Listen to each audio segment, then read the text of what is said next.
안녕하십니까. 오늘부터 이재랑 선생님의 붓다와 39인의 제자 읽기 하겠습니다. 이 책은 좀 재미있는 이야기가 많이 담겨 있으면서 교훈적인 이야기이기 때문에 쉽게 들을 수 있겠습니다. 부처님의 첫 번째 제자 꼰다냐부터 읽겠습니다. 꼰다냐야, 마침내 내가 깨달음을 얻었구나. 깨달음을 얻은 첫 제자가 탄생하자 부처님은 크게 기뻐하셨다. 자신의 가르침을 듣고 자신과 똑같이 깨달음의 문을 연 사람이 생긴 것이다. 부처님에게 그 모습을 드러냈던 진리가 꼰다냐에게로 이어졌다. 이제 그 진리의 빛은 세상 곳곳을 비추며 퍼져갈 것이다. 꼰다냐의 깨달음은 그 가능성을 보여주는 것이었다. 스스로 깨달음의 경지를 체득했다는 것과 이를 다른 사람에게 전달한다는 것은 분명 또 다른 문제였다. 내란자라 강변의 보리수 밑에서 깨달음을 얻었을 때 부처님은 자신이 발견한 법의 미묘함을 재인식하며 과연 이를 다른 사람에게 전할 것인가 아니면 그냥 침묵하고 말 것인가 망설였다. 자신의 깨달은 진리를 세간 사람들에게 말해도 결국 이해받지 못한 채 피로하기만 한 것은 아닐까. 자신이 가르침을 전해도 탐진치로 덮여있는 사람들이 과연 그 심온하고 난해하며 미묘한 진리를 이해할 수 있을까. 이와 같은 생각은 점차 부처님에게서 설법과 교화에 대한 의욕을 빼앗아 갔다. 전승에 의하면 이때 부처님의 마음을 읽은 범천, 사함파티는 간곡히 청했다고 한다. 세존이시여, 바라옵건대 법을 설해 주십시오. 선서시여, 바라옵건대 법을 설해 주십시오. 세상에는 천성적으로 그리 때묻지 않은 사람들도 있습니다. 만약 그들조차도 법을 듣지 못한다면 퇴보해 버리고 말 것입니다. 하지만 법을 듣는다면 진리를 깨달을 것입니다. 범천의 이와 같은 청을 들은 부처님은 중생에 대한 연민을 가지고 다시 한번 세간을 둘러보셨다. 세상에는 더러움이 많은 자도 있지만 더러움이 적은 자도 있었다. 또한 영리한 자도 있지만 어리석은 자도 있었다. 그리고 내세의 재과에 대한 공포를 알고 생활하는 자도 있었다. 이 모든 것을 관찰한 부처님은 그 자리에서 일어나신다. 생로병사의 고통 속에서 신음하는 많은 사람들을 위해 진리를 말하리라 결심하신 것이었다. 범천의 권청이라 표현되는 이 사건은 깨달은 자인 부처님이 깨닫기 전에 자신과 똑같은 괴로움을 짊어지고 살아가는 세간 사람들에게 눈을 돌리고 먼저 진리를 본 자로서 그 길을 세상 사람들과 더불어 함께 할 것을 결심하게 되기까지의 미묘한 심리 변화를 표현한 것으로 부처님의 깨달음이 개인의 것으로 끝나지 않고 세상 속으로 퍼져가게 되는 과정을 보여주는 중요한 에피소드이다. 이렇게 해서 설법을 결심한 부처님이 다음으로 고민한 것은 설법 대상이었다. 자신이 깨달은 그 미묘한 법을 들려주었을 때 이를 이해할 수 있는 근기를 지닌 사람이 필요했다. 가장 먼저 떠올린 것은 알랄라 깔라마와 우따까 라마뿌따, 당시 선정 수행의 대가로 알려졌던 이들은 부처님이 깨달음을 얻기 전에 스승으로 삼았던 이들이다. 하지만 아쉽게도 이들은 이미 저 세상으로 가고 없었다.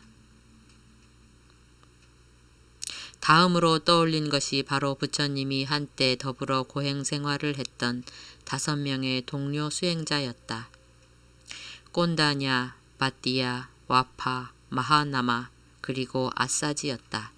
시타타 태자가 죽음을 불사하고 맹렬히 고행을 실천하고 있다는 소문을 들은 부왕 숫도다나가 석가국의 바라문 계급 자제들 중에서 선발해 태자의 비호를 위해 보낸 자들이었다. 이들은 혹독한 고통을 실천하는 시다타를 존경하며 함께 수행하고 있었는데 어느 날 그가 고행을 버리고 네란자라 강에서 목욕하고 수자타라는 여인이 건네준 우유죽을 먹는 것을 본 후 타락했다고 오해하며 곁을 떠난 자들이었다. 부처님은 5명의 수행자가 있는 바라나시의 미가다야를 향해 길을 떠났다. 미가다야는 사슴동산이라는 의미인데 당시 선인타처, 즉 선인들이 모여 사는 곳이라 불릴 정도로 온갖 종교인들이 모여 생활하고 있었다. 부처님과 헤어진 후 이들은 이곳에서 자기들끼리 수행을 계속하고 있었다. 저 멀리서 부처님이 자신들을 향해 걸어오고 있는 것을 본 그들은 서로 약속했다. 저기 수행자 고타마가 오고 있다네. 그는 고행을 싫어해서 사치스러운 생활로 되돌아간 타락한 자가 아니던가. 그가 와도 우리는 인사도 하지 말고 일어나 맞이하지도 말며 바로와 가사를 받아주지도 말도록 하세. 하지만 부처님이 점점 가까이 다가오자 그 위의에 감화된 그들은 자신들이 한 약속을 잊어버리고 일어나 부처님을 맞이했다고 한다.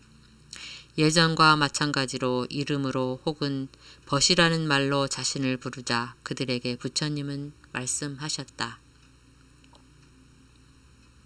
수행승들이여, 열애를 이름이나 벗이라는 말로 불러서는 안 된다. 열애는 마땅히 공양받아야 할 분이며 바르고 원만하게 깨달은 분이다. 수행승들이여, 귀를 기울여라. 나는 불사의 경지를 증득했다. 이제 법을 설하겠노라. 너희가 배운 대로 행한다면 머지않아 양가의 자식들이 출가할 때 품었던 목적인 범행의 궁극적인 완성을 이 세상에서 스스로 알고 증득하고 체현하게 될 것이다. 그러나 5명의 수행자는 오히려 부처님을 힐난했다. 벗 고타마여, 고행을 닦고 실천하고 수행해도 인간의 영역을 넘어서는 성스러운 지견을 얻기 어려운데 하물며 고행을 싫어해 사치스러운 생활로 돌아간 타락한 자인 그대가 어떻게 인간의 영역을 넘어서는 성스러운 지견을 얻을 수 있단 말인가. 2번, 3번에 걸쳐 힐난이 반복되자 부처님은 말씀하셨다. 수행승들이여, 잘 생각해 보거라. 내가 예전에 이와 같은 말을 한 적이 있었느냐? 없습니다. 부처님은 이어서 말씀하셨다. 수행승들이여, 열애는 바르고 원만하게 깨달은 분이다. 수행승들이여, 귀를 기울여라. 나는 불사의 경지를 증득했다. 이제 법을 설하겠노라. 너희가 배운 대로 행한다면 머지않아 양가의 자식들이 출가할 때 품었던 목적인 범행의 궁극적인 완성을 이 세상에서 스스로 알고 증득하고 체현하게 될 것이다. 마음을 연 5 비구는 부처님의 말씀에 귀를 기울여 잘 들으려 했고 참된 지혜를 얻고자 하는 마음을 일으켰다. 이렇게 해서 부처님은 바라나시의 미가다야에서 5 비구를 대상으로 쾌락과 고행의 양극단을 떠나는 중도의 가르침을 주제로 초전 법륜을 하게 되었다.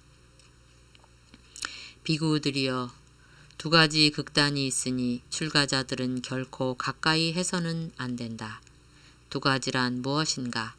하나는 여러 가지 애욕에 빠져 그것을 즐기는 것이니 이는 열등하고 세속적이며 범부의 짓이며 성스럽지 못하고 이익되는 바가 없느니라. 다른 하나는 스스로를 괴롭히는 짓에 빠져 고통스러워하는 것이니 이 역시 성스럽지 못하고 이익되는 바가 없느니라. 비구들이여, 열애는 이 2가지 극단을 버리고 중도를 원만히 잘 깨달았다. 중도는 눈을 뜨게 하고 알을 일으킨다. 그리고 고요함과 수승한 알과 바른 깨달음과 열반에 도움이 된다.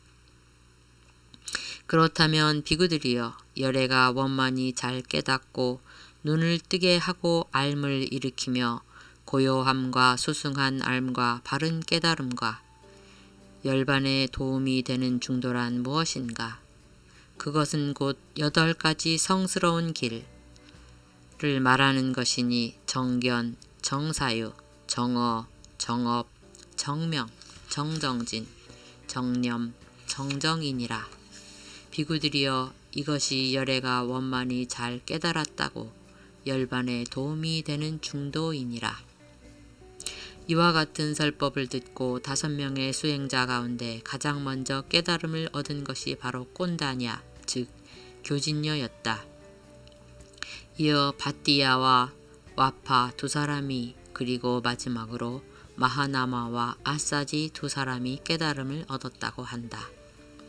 아쉽게도 이 5비구에 관해서는 개인적인 신상이나 출가 후의 생활에 관한 구체적인 정보를 얻기 힘들다. 하지만 테라가타에 전해지는 이들이 읊은 개송의 내용 등으로 보아 부처님이 첫 설법 대상으로 삼기에 조금도 손색이 없을 정도로 수행이나 위의 면에서 모두 뛰어난 자들이었던 것 같다. 사리붓다가 첫눈에 그 위에 반해 개종을 결심하게 된 것은 5비구 가운데 한 명인 아사지였다.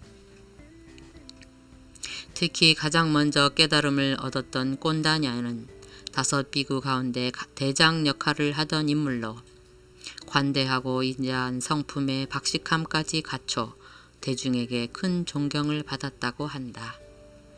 카필라 성 근처의 마을에서 바라문의 아들로 태어난 그는 점성가의 명인으로 일찍이 부처님이 탄생했을 때 그 장래 예언을 위해 초대된 바라문 가운데 최연소자였다. 이미 고령이었던 그는 자신을 어려워하는 사리붓다나 모갈라다 같은 유능한 후배들을 배려해 부처님께 숲속에 있는 만다키니 호숫가에서 살도록 허락해 달라고 간절히 청했다. 부처님이 허락하시자 그는 그곳에서 조용히 홀로 수행하며 살았다고 한다. 그렇게 12년을 보낸 후 그는 이 세상에서의 삶이 얼마나 남지 않았음을 알고는 부처님을 찾아와 마지막 작별 인사를 고하고 다시 호숫가로 돌아가 곧 인멸했다. 숲속에서 홀로 지내는 그를 위해 음식을 날라주던 많은 코끼리들이 장례를 해주고 히말라야산이 그의 죽음을 슬퍼해 통곡했다고 하는 전승을 통해 꼰다냐가 얼마나 위대하고 따뜻한 수행자였는지를 엿볼 수 있다. 이런저런 수식이 뭐가 필요하겠는가?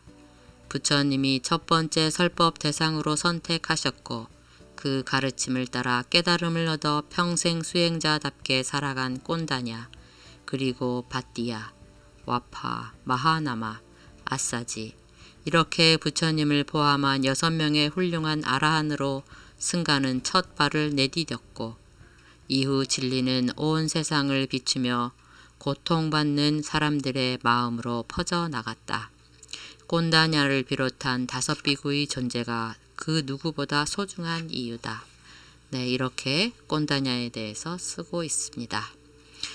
여기서 특히 새길 것, 그 2가지 극단이 있으니 출가자들은 결코 가까이 해서는 안 된다. 2가지란 무엇인가? 하나는 여러 가지 애욕에 빠져 그것을 즐기는 것이니 이는 열등하고 세속적이고 범부에 지시며 성스럽지 못하고 이익되는 바가 없느니라. 다른 하나는 스스로를 괴롭히는 지시에 빠져 고통스러워하는 것이니 이 역시 성스럽지 못하고 이익되는 바가 없느니라. 비구들이여, 열애는 이 2가지 극단을 버리고 중도를 원만히 잘 깨달았다. 중도는 눈을 뜨게 하고 앓음을 일으킨다. 그리고 고요함과 수승한 앓음과 바른 깨달음과 열반에 도움이 된다. 네, 이렇게 오늘도 양극단을 버리고 중도의 삶이 무엇인지를 생각하면서 이에 적응하는 삶이 될 수 있게 기도하는 하루가 되시길 기원합니다. 감사합니다. 성불하십시오.